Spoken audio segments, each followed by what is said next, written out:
Hello guys, welcome to success point Jaipur. आज का हमारा टॉपिक होने वाला है कक्षा 10 की जो एनसीईआरटी की बुक है समकालीन भारत सेकंड, उसका तीसरा चैप्टर जल संसाधन। आपने 2 चैप्टर पढ़े होंगे। बिल्कुल शॉर्ट तरीके से जो एग्ज़ाम के लिए महत्वपूर्ण है वो हमने आपको पढ़ाया और लास्ट में आपको प्रश्न उत्तर भी बताए कि जो 22-23 में जो एग्ज़ाम होने वाली है 10th बोर्ड की, उसमें कौन कौन से इम्पोर्टेंट क्वेश्चन आने वाले हैं। और अभी तक आपने वीडियो को लाइक नहीं किया तो प्लीज़ वीडियो को लाइक कर दें और चैनल को एक बार सब्सक्राइब कर दें। देखो, जल संसाधन क्या होता है?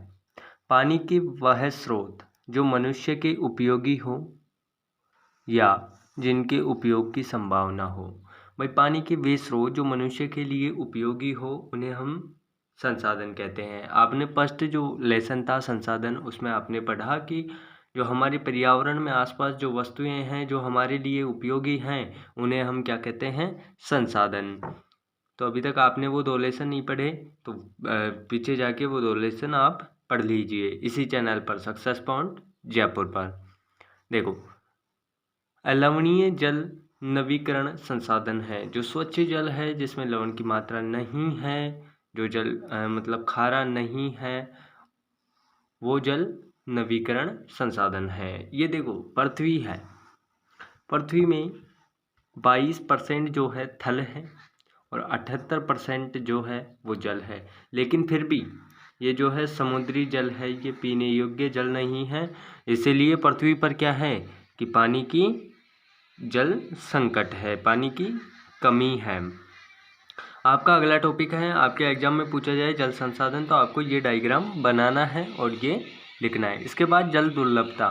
देखो, जल दुर्लभता जो है वो है जल संकट से इसका अर्थ लिया जाता है। जल संकट क्या है? पानी की मांग को पूरा करने के लिए अलवणीय जल के संसाधनों की कमी। भाई, पानी की जो मांग है उसको पूरा करने के लिए जो अलवणीय जल के जो संसाधन हैं उनकी कमी है। अलवणीय जल के जो संसाधन हैं वो कौन कौन से हैं? वो हैं कुएं, बोरवेल, पाइपों द्वारा इनकी क्या है? कमी है। अब देखो, अलवणीय जल सतही अपवाह और भौम जल स्रोतों से प्राप्त होता है। किससे प्राप्त होता है?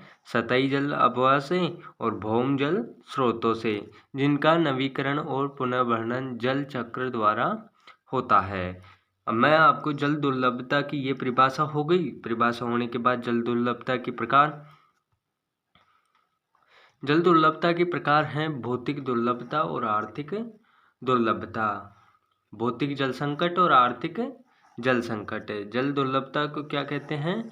जल संकट भी कहते हैं। भौतिक दुर्लभता, आप इन जो ये नोट्स हैं इनको आप लिख लीजिए और आपको कमेंट बॉक्स में बता दीजिए कि आपको यदि पीडीएफ चाहिए होगा तो मैं इसके डिस्क्रिप्शन में पीडीएफ का लिंक भी डाल दूंगा। देखो, भौतिक दुर्लभता, जहाँ सभी मांगों को पूरा करने के पर्याप्त पानी नहीं है और जिसमें पारिस्थितिकी तंत्र के प्रभावी ढंग से कार्य करने के लिए आवश्यकता भी शामिल है। भौतिक दुर्लभता क्या है कि जहाँ सभी मांगों को पूरा करने के लिए पर्याप्त पानी नहीं है, जिससे पारिस्थितिक तंत्र के प्रभावी ढंग से कार्य करने के लिए आवश्यकता भी शामिल है। इसके क्या कारण हैं? इस भौतिक जो जल दुर्लभता है उसके कारण क्या क्या हो सकते हैं वो देखिए। आपको यदि क्वेश्चन आ जाए कि जल दुर्लभता के बारे में विस्तार से बताइए तो सबसे पहले आपको जल दुर्लभता बतानी है, उसके बाद में उसके प्रकार बताने हैं, प्रकारों की परिभाषा, और फिर उसके यदि कारण पूछे तो आपको कारण भी बताने हैं। तो कारण, पहला कारण हो गया कम वर्षण। यदि वर्षांत कम होगी तो जल संकट तो होगा। पानी की असमान पहुँच, कई जगह पानी पहुँच जाता है और कई जगह नहीं पहुँच पाता। वृहद जनसंख्या, जनसंख्या ज़्यादा होने के कारण जल का उपयोग भी अधिक होता है और जल का यदि अधिक उपयोग होगा तो जल संकट होगा। गहन औद्योगिकरण, औद्योगिकरण मुख्यतः सभी कारकों में आता है, चाहे प्रदूषण का ले लो, कुछ भी ले लो। ये कारण सभी का कारण है कि औद्योगिकरण है जो जल जो है बहुत ज़्यादा मात्रा में दूषित भी करता है, प्रदूषित करता है और इसमें जल भी चाहिए होता है। पांचवी बात है प्रदूषण। जब हम जो स्वच्छ जल है, नदियों का जल है, उसमें कूड़ा कचरा डाल देते हैं गंगा, यमुना, कोसी, कुछ कोई से भी नदी हो, उसमें यदि कूड़ा कचरा हम डाल देते हैं तो वो नदी क्या हो जाती है, दूषित हो जाती है। तो दूषित नदी जो होती है, अब उसका पानी कौन पिएगा? हाँ, उसका पानी पीने योग्य नहीं रहता, तो उससे क्या उत्पन्न हो जाता है, जल संकट उत्पन्न हो जाता है। तो ये थे इसके कारण। आगे जो आपके जो अगला टॉपिक है आपकी समकालीन बार सेकंड लेसन थर्ड में जल संसाधन में, कि बहुउद्देशीय नदी परियोजनाएं और समन्वित जल संसाधन प्रबंध। तो बहुउद्देशीय नदी परियोजनाएं कौन कौन सी है? देखो, बहुउद्देशीय नदी परियोजनाएं किसे कहते हैं कि एक साथ कई उद्देश्यों की पूर्ति जो परियोजनाएं करती हैं उन्हें क्या कहते हैं? बहुउद्देशीय परियोजनाएं। अब उद्देश्य कैसी, जैसे बांध है, हीराकुंड बांध है, अब क्या करता है ये? इसका पहला काम हो गया कि ये नगरों को जल पानी पिलाने की, जो पीने योग्य जल है वो उपलब्ध कराता है। दूसरा हो गया सिंचाई के लिए जल उपलब्ध कराता है। तो ये इसके क्या हो गए? विद्युत के लिए जल उपलब्ध करवाता है, विद्युत बनाता है इसके पानी से। तो इसकी ये क्या हो गया कि इसके कई सारे उद्देश्य हैं, एक उद्देश्य नहीं है। ये जो हीराकुंड बांध है इसके कई सारे उद्देश्य हैं, तो ये क्या हो गया? बहुउद्देशीय नदी परियोजनाएं। तो आप नोट कर लीजिए कि कौन कौन सी नदी परियोजनाएं बहुउद्देशीय नदी परियोजनाएं हैं। हीराकुंड बांध है, इंदिरा गांधी नहर है, भाखड़ा नांगल है, नर्मदा घाटी परियोजना है। आप एक चीज़ नोट कर लीजिएगा, आपको ये जो हैं इनको आपको मैप में पूछ सकता है कि राजस्थान के मैप में, भारत के मैप में हीराकुंड बांध बताइए कहाँ है, इंदिरा गांधी नहर कहाँ है, भाखड़ा नांगल जो है बांध कहाँ है, नर्मदा घाटी परियोजना कहाँ है। तो मेरे इस चैनल पर सक्सेस पॉइंट जयपुर पर जो भारत और राजस्थान और वर्ल्ड के मैप जो हैं 100 ट्रिक्स के साथ भरवाए गए हैं, आप उन्हें जाकर देख लीजिए, आप एक ही बार में उन्हें सीख जाएंगे। अगला जो टॉपिक है वो देखते हैं। अगला आपकी बुक का जो टॉपिक है वो है बांध। बांध क्या है, क्वेश्चन पूछ लिया जाए, बांध क्या है? तो बांध एक अवरोध है जो जल को बहने से रोकता है। बांध क्या है? एक अवरोध है। भाई चारों तरफ मेड़बंदी कर दी जाए और गड्ढा खोद दिया जाता है, तालाब, आप जानते हो। तो बांध एक अवरोध है जो जल को बहने से रोकता है और एक जलाशय का निर्माण करता है। इसके क्या क्या कार्य हैं पूछ लिया जाए, बांध के क्या क्या कार्य होते हैं? तो बांध के कार्य हैं जल सिंचाई, जल विद्युत और पेयजल। अगला जो टॉपिक है अपना वो है पंडित जवाहरलाल नेहरू जी ने बांध को, जी हाँ, जो बहुउद्देशीय परियोजनाएं हैं उनको आधुनिक भारत का मंदिर कहा। यदि आपके पेपर में 10 क्वेश्चन ऑब्जेक्टिव टाइप आते हैं तो उनके लिए ये मोस्ट इम्पोर्टेंट क्वेश्चन है कि पंडित जवाहरलाल नेहरू जी ने बांध को किस नाम से पुकारा या किस नाम से कहा, तो वो होगा आधुनिक भारत के मंदिर। अब आपकी जो बुक है उसमें 2 टॉपिक हैं, मोस्ट इम्पोर्टेंट टॉपिक हैं वो, एक तो है सरदार सरोवर बांध और दूसरा है कृष्णा गोदावरी विवाद। इनको आप बिल्कुल अच्छे से देखिए और वीडियो को अंत तक देखना, क्योंकि लास्ट में मैं आपको इम्पोर्टेंट क्वेश्चन बताने वाला हूँ। देखो, सरदार सरोवर बांध स्थान है नर्मदा नदी पर, गुजरात में स्थित है। कहाँ पर स्थित है? गुजरात में। किस नदी पर? नर्मदा नदी पर। इसमें 4 राज्यों को ये पानी जो है सप्लाई करता है। कौन कौन से? महाराष्ट्र, मध्य प्रदेश, एमपी, गुजरात और राजस्थान को। इसकी एक जो बात है वो ये है इम्पोर्टेंट, भारत की एक बड़ी जल संसाधन परियोजना कौन सी है? सरदार सरोवर बांध परियोजना। इसमें गुजरात में 9,490 गाँवों को जल सप्लाई होती है और राजस्थान में 124 गाँवों को जल सप्लाई होती है। तो ये हो गया सरदार सरोवर बांध। अब इसके बाद में ये कृष्णा गोदावरी विवाद, आपको कई बार क्वेश्चन पूछ लिया जाता है कि कृष्णा गोदावरी विवाद के बारे में बताइए।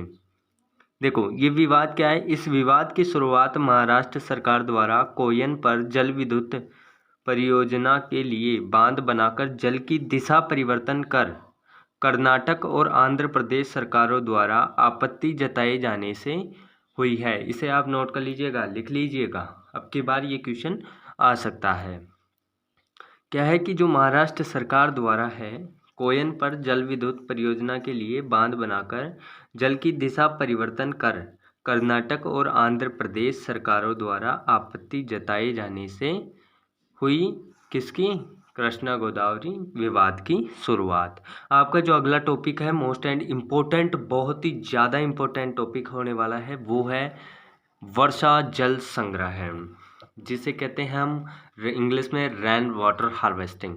देखो, वर्षा जल संग्रहण डायग्राम के द्वारा समझिए। डायग्राम यदि 5 नंबर का क्वेश्चन है तो यदि आप डायग्राम बना देते हो तो आपके 5 में से 5 आपको मिलेंगे। देखो, यदि वर्षा होती है, आपको डायग्राम के अकॉर्डिंग ही समझना होगा। आप वहाँ पे लिख भी सकते हो। जब वर्षा होती है तो क्या होता है कि वर्षा हुई, ये छत है, छत पे पानी इकट्ठा हो गया चारों तरफ। इकट्ठा होने के बाद, यदि पानी इकट्ठा हो गया तो इकट्ठा होने के बाद यहाँ पे एक पाइप लगा दिया गया है। पाइप के द्वारा ये कहाँ आ गया, अंडरग्राउंड। यहाँ पे एक टैंक रखा हुआ है। इस टैंक में जो पूरा बारिश का पानी है वो यहाँ आ गया। अब जब बारिश नहीं हुई, गर्मियों के दिन हैं, बारिश नहीं हुई, तो ये जो पानी है इसको इस घर के जो सदस्य हैं वो अपने काम में जो अपना ज़रूरतमंद है, रोज़ाना का काम है, उसमें उसका उपयोग कर सकते हैं। नहाने धोने में, खाने, भैंसों को पिलाने में, पशुओं को पिलाने में, इसमें क्या है, इसका पानी उपयोग कर सकते हैं। तो ये जो है जो वर्षा जल संग्रहण प्रक्रिया कहलाती है। आपको इसको हिंदी में 2-3 लाइनें लिखनी होगी बोर्ड एग्जाम में, फिर आपको ये चित्र बना देना है। मैं आपको बिल्कुल डायग्राम्स के द्वारा समझाता हूँ हर क्लास में, क्योंकि आपको एक जो पार्ट है उसमें से 2 या 3 नंबर के क्वेश्चन उठते हैं, तो यदि आप डायग्राम बना के करोगे तो पूरे में से पूरे नंबर आएंगे। अगला टॉपिक है टाँका। देखो, आपके जो अगला टॉपिक है टाँका, ये जल संग्रहण से ही संबंधित है कि जल को कैसे बचाया जाए। अब देखो, जो पश्चिमी राजस्थान का जो पश्चिमी इलाका है वहाँ पर है मरुस्थल, जिसे कहते हैं थार का मरुस्थल। उस मरुस्थल में क्या है कि जीवन जीने के लिए पानी की जो है बहुत ही किल्लत है। वहाँ पानी मिलता ही नहीं है दूर दूर तक, और जो पानी मिलता है वो भी खारा मिलता है। तो वहाँ क्या किया जाता है, जब वर्षा होती है तो वहाँ पर क्या, खड़ीन, टाँका ये बना लिए जाते हैं, अंडरग्राउंड तालाब, ये जहाँ पर पानी इकट्ठा किया जाए, और बाद जब वो भर जाते हैं तो पूरी साल उनका उस पानी का उपयोग करते हैं। तो टाँका क्या होता है, टाँका आपके जो टॉपिक है वो है टाँका। टाँका एक परंपरागत तकनीकी का थार रेगिस्तान में प्रयोग किया जाने वाला पानी का एक बड़ा गड्ढा है। इसमें पानी को इकट्ठा किया जाता है, और ये कहाँ कहाँ पर बनाए जाते हैं, बीकानेर, फलौदी और बाड़मेर और जैसलमेर, और पश्चिमी जो थार का जो मरुस्थल है वहाँ पर बनाया जाता है। Thanks for watching the video. अभी तक आपने वो दोनों क्लासें नहीं देखी है तो प्लीज़ जो फर्स्ट लेसन और सेकंड लेसन उसको भी आप कर लीजिए, कंठस्थ कर लीजिएगा, एक बार देख लीजिएगा। और वीडियो को अभी तक लाइक नहीं किया तो प्लीज़ वीडियो को लाइक कर दें और चैनल को सब्सक्राइब कर दें।